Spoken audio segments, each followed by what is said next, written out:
Claiming his checked bag from Delta Airlines last June, Lane Windward got a surprise. Just about bent into a U shape. Here's the suitcase. It was new. Brand new's 4 weeks old. It didn't come like this. No, it didn't come like that at all. Inside, you can see metal bars bent. And worse, what happened to the stuff packed inside his bag? This is my GPS, okay? This is a protective box, which you can't even squish. I carry it in the box, inside of there. And take a look at that. His GPS destroyed. Some speakers destroyed. And a computer that Lane says was packed inside this protective case and surrounded by clothes also smashed in half. Lane says that when his bag came out, he immediately walked into the Delta baggage service office. A Delta employee offered to replace the bag, but the contents inside, he said their destruction was Lane's fault. He goes, well, you can't put those things in there. Of course they're going to get ruined. There's cargo shifts all the time. I said, I've been flying for 15 years. This is a cargo shift? That's what he said. All right, exactly what kind of cargo shift would it take to smash a bag into the shape of a U? Well, we decided to find out, and what better place than the U? I bought a brand new bag identical to Lane's and enlisted the help of the football stadium's west staircase. Now, there's a cargo shift, but the bag, no worse for the wear. Okay, a bit higher. How about a 100-foot drop from the top of the stadium? Well, the stitching has seen better days, but still shaped like a rectangle. In order to get the bag smashed into a U shape, I had to run it over with our satellite truck. That's not exactly what I would call a normal cargo shift. The stains from the wheels. And run over is exactly what Lane thinks happened to his bag. But still, Lane says Delta refuses to accept responsibility. Delta's baggage policy accepts no liability for damage to fragile items. I'm just at a loss. So Lane called me. I called Delta's Atlanta-based public relations department and explained Lane's story. I was told someone would get back to me, but no one ever did. However, they did get back to Lane. In an email, Delta apologized, and more importantly, they sent Lane a check, nearly $800, which he says covers his losses. Bonnie Graham is searching for a full-time job. I'm struggling, to make my rent and my bills and food. So when she received a job offer from Sam's Club last December, Bonnie says she was thrilled. The job would be hers after a routine background check. I got the background check in the mail, and I was just very upset. Upset because it's full of errors. Look, felony drug possession and use charges. Charges that do not belong to Bonnie. They don't belong on my record at all. And worse, after the background check, Sam's Club rescinded Bonnie's job offer. The company who executed the background check is General Information Services from South Carolina. Bonnie says she called them and they agreed to investigate, but they said it could take up to 30 days, too late for the job. I wanted that job. I want to really change my life. So this time, Bonnie called me to investigate. We got to work, and it didn't take us 30 days to prove these charges are not Bonnie's. A search of Utah court records showed the charges actually belong to a different Bonnie Graham with a different middle name and a different birthday. So we contacted General Information Services to tell them our findings, but they refused to talk, simply writing in an email they take disputes very seriously. It all comes down to due diligence. But Matt Smith would talk, and he has a lot to say. Matt is the co-owner of Viper Private Investigators, and he has seen firsthand how devastating bad background checks can be. And it can cost you the job, and they don't care because they're moving on to the next guy. Matt says he is often hired to do background checks, as well as investigate on behalf of people who have been slandered by bad background checks. I personally can't understand how you can screw it up unless it comes down to laziness. He says this is a common problem stemming from several background check companies that process too many reports too quickly without doing their diligence. How common? I set up a random test. I'm just getting set up. That's Chad Larson, our promotion guy here at KUTV, who happens to sit next to me in the newsroom. With his permission, I ran a background check through some online website for $40. And look, what is wrong with this? Well, it shows that I've got a Chapter 13 bankruptcy. I've got civil judgments against me and a tax lien, which... And none of that's yours? None of that's true. Some other Chad Larson sullying Chad's good name. just as some other Bonnie Graham is sullying hers. I've never had a bad background check in my life, ever. As for Bonnie, the day after we called General Information Services, they called Bonnie and told her they were immediately fixing her background check. And good news, it happened in time to save Bonnie's job with Sam's Club. Audrey Grissom is so fearful of having somebody steal her credit card information that she rarely uses credit cards. In fact, she only even has one. I only have Discover Card. I have no other credit cards. So rarely that Audrey says she didn't even notice when it was swiped right out of her purse. That is until she got her monthly statement. Charge after charge after charge that Audrey says she did not make. $1,524 in all. Audrey called Discover Card to report the theft and dispute the charges. But Discover Card told her to have the charges waived, she would need to file a police report.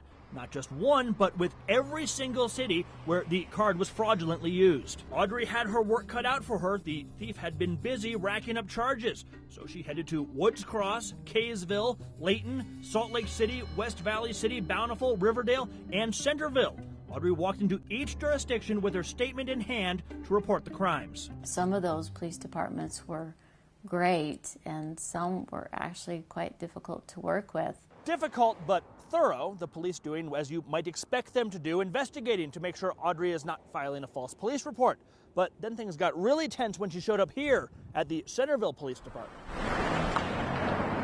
The officer here said that Audrey did make the charges. He accused her of fraud, threatened to arrest her, and even read her Miranda rights. Audrey says that the officer was focused on the few charges that Audrey admits that she did make, but the officer's mind was made up. Centerville Police contacted all the other police agencies to report that Audrey was a fraudster, writing, "There is a strong possibility that the cases filed with their jurisdiction would also be false." And they notified Discover Card not to pay Audrey a dime. So Audrey gathered evidence on her own, stamped time cards and emails that clearly show she was at work during some of the charges, and even dental records showing she was in a dentist's chair when certain in-store purchases were made. To me, it's black and white. You can see that I didn't make the charges. With that, Audrey went back to the various police stations and presented her evidence, which was good enough for the various jurisdictions, and Kaysville Police not only cleared her name, but also filed charges against the man they say stole her credit card. 0199. Audrey says she thought that would be enough to clear all this mess up. But even now, when she calls Discover Card, they will not budge, insisting that Audrey pay up, writing, "It has been determined that no fraud has occurred on your account." I'm just frustrated because I don't know what more I can do. So this time we called Discover Card and reminded them that the police now say Audrey's credit card was stolen and that legally they are supposed to pay for fraudulent charges. And this time Discover Card agreed. Discover Card called Audrey's case an isolated incident, and they say they have waived all the bogus charges. Cookies, and she would always put raisins in them, and I absolutely hated raisins in them because I think that... Peter, Matt Gephardt from Channel 2. How are you? This is Peter Morkos, former mortgage broker, business owner, and personal banker. Today he is out on bail, accused of exploiting a vulnerable adult. I found out he had taken all my money. That vulnerable adult, Tess Levy, who today is broke. She's relying on her family just to keep her home. It's hard to talk about. In 2005, when Tess's husband died, Tess seemed in pretty good shape financially. An ample savings account, a low mortgage payment, and several bonds. My husband died, and I was collecting his bonds and things he had from other companies. And to ensure her financial stability, she sought out the help of her bank, Wells Fargo. It was Wells Fargo that first introduced Tess to Morkos. And he was the agent that met me there and took care of all that. But soon after that, Morkos left Wells Fargo and he took Tess's business with him. Morkos convinced Tess to sign this, granting him full control of all of her accounts. He was my power of attorney, but that was to protect me from other people. And as far as Tess knew, her money was in good hands, until one day her son Breck first noticed a red flag. Our checks were starting to bounce, and we couldn't figure out why. Breck began investigating and quickly discovered his mother's life savings is gone. Where did it go? Well, checks written to cash and to Morkos himself in 3 years, $129,000 worth. Tess says her signature on all of these checks is forged.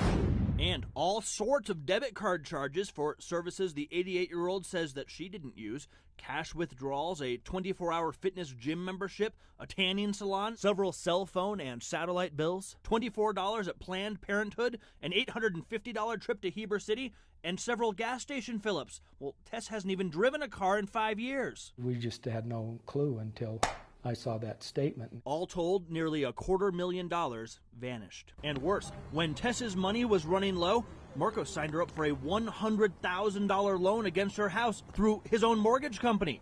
Tess's $700 monthly mortgage payment more than doubled to $1,600 a month. And Mom had such trust in him, but we had no idea that he was taking all her money. And Tess says it's not only about the money.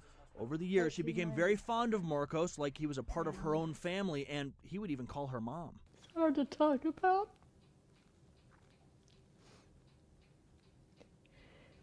It makes me feel so foolish, too. I'm trying to figure out what happened to Tess Levy's money. I caught up with Peter Marcos, but he did not want to talk about Tess. You know what, man? I'm not gonna talk right now. I'm just gonna call these guys. I don't know. Okay, I mean, she said you took her life savings from her. No way. Well, what about all these charges that she went through? All these bank charges that... We're gonna go through it. Okay. I don't want to talk about it right now, man. I'm sorry. Okay. Did you? Was this you? The Sprint bill here? No. That's not you. No. What about the gym? All these charges at the gym, was that you? I'm not gonna talk right now, man. It is a relationship that is often one of trust. Salt Lake County District Attorney Sim Gill has taken on Tess's case. His office has charged Marcos with forging Tess's checks, unlawfully using her debit card, and perhaps worst, using his position of trust to exploit her. That you have often people who are in a trusting relationship, and it is that betrayal of trust, it is that building of that confidence. So in that sense, it is something that we take very seriously. You know, this woman trusted you. I love this woman. Well, why do you suppose she's going to the court then? I don't know. So you didn't steal her life savings? No, I did not. Why do you think she thinks you stole her life savings? I don't know. That's what we're gonna figure out. I felt like he was part of the family. Today, Tess's real family, her children, pool their resources to make sure their mom does not lose her home.